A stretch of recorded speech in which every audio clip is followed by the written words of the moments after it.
മഞ്ചേശ്വരത്തെ vote ചോർച്ചയ്ക്ക് പിന്നാലെ UDF-മായി പ്രാദേശിക ധാരണ ഉണ്ടായിട്ടുണ്ടോ എന്ന് പരിശോധിക്കുമെന്ന് CPM ജില്ലാ നേതൃത്വം.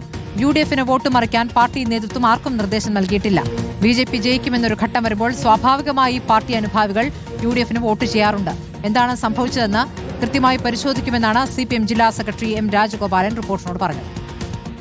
മഞ്ചേശ്വരത്തിൻ്റെ ഒരു പ്രത്യേകത എന്ന് പറഞ്ഞാൽ മഞ്ചേശ്വരത്ത് ഒരു BJP വരുന്നതിൻ്റെ ഒരു ഭയത്തെ മുൻനിർത്തി അവിടുത്തെ വോട്ടർമാരിൽ ചില വിഭാഗം ഈ രീതിയിലെ ചില സമീപനം സ്വീകരിക്കാറുണ്ടെന്നുള്ളത് വസ്തുതയാണ്. അപ്പോൾ അത് അങ്ങനെ ബോധപൂർവം അങ്ങനെ ഒരു എവിടെയെങ്കിലും പ്രാദേശികമായിട്ട് അങ്ങനെ ആലോചിച്ച് അങ്ങനെ ഒരു തീരുമാനം എടുത്തിട്ടുണ്ടോ എന്ന് പരിശോധിക്കപ്പെടുന്നതാണ്. പക്ഷേ പാർട്ടിയുടെ അറിവിലോ പാർട്ടിയുടെ ഏതെങ്കിലും കമ്മിറ്റിയുടെ നേതൃത്വത്തിലോ അങ്ങനെ ഒരു ഇടപെടലും നടന്നിട്ടില്ല. മറിച്ച് വോട്ട് ചോർച്ച സംഭവിക്കാതിരിക്കണം, നമ്മുടെ വോട്ടുകൾ നമ്മുടെ സ്ഥാനാർത്ഥിക്ക് തന്നെ വീഴണം എന്നുള്ള രീതിയിലുള്ള പ്രവർത്തനമാണ് മഞ്ചേശ്വരത്ത് നടത്തിയിട്ടുള്ളത്. പക്ഷേ ഫലപ്രഖ്യാപനം ഉണ്ടായപ്പോൾ നമുക്ക് ബോധ്യപ്പെട്ടിട്ടുള്ളത് നമ്മുടെ വോട്ട് ചോർന്നു പോയിട്ടുണ്ടെന്നില്ല തന്നെയാണ്.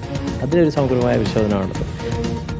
അരുൺ പൂപ്പറമ്പ വിവരങ്ങളുമായി. അരുൺ, ഇപ്പോൾ നമ്മുടെ വോട്ട് ചോർന്നു പോയിട്ടുണ്ട് എന്ന് പറയുമ്പോൾ അത് ക്രോസ് വോട്ടിംഗ് സംഭവിച്ചു എന്നാണോ, സ്വാഭാവികമായി ചോർന്നു എന്നാണോ, അതോ ഒരു ചർച്ച അതിലുണ്ടായിട്ടുണ്ട് എന്നാണോ, എന്താണോ സംശയിക്കുന്നത് CPI?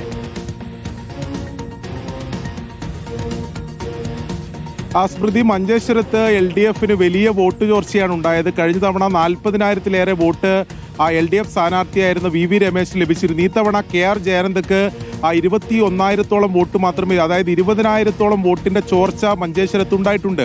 ഇതിൽ വലിയ പരിശോധനയിലേക്കാണ് CPM കടക്കുന്നത്.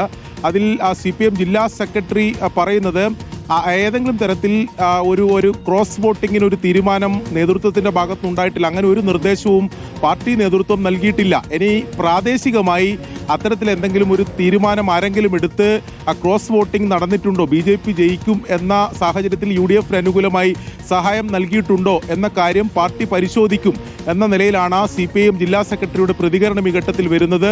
അതിൽ നേരത്തെ BJP ചില രാഷ്ട്രീയ ആരോപണങ്ങൾ ഉന്നയിച്ചിരുന്നു. അതായത് BJP-യെ പരാജയപ്പെടുത്തുന്നതിന് വേണ്ടി UDF LDF ധാരണയാണ് മഞ്ചേശ്വരത്ത്. പൂപ്പറമ്പയാണ് കാസർഗോഡ് നിന്ന് വിവരങ്ങൾ നൽകിയത്.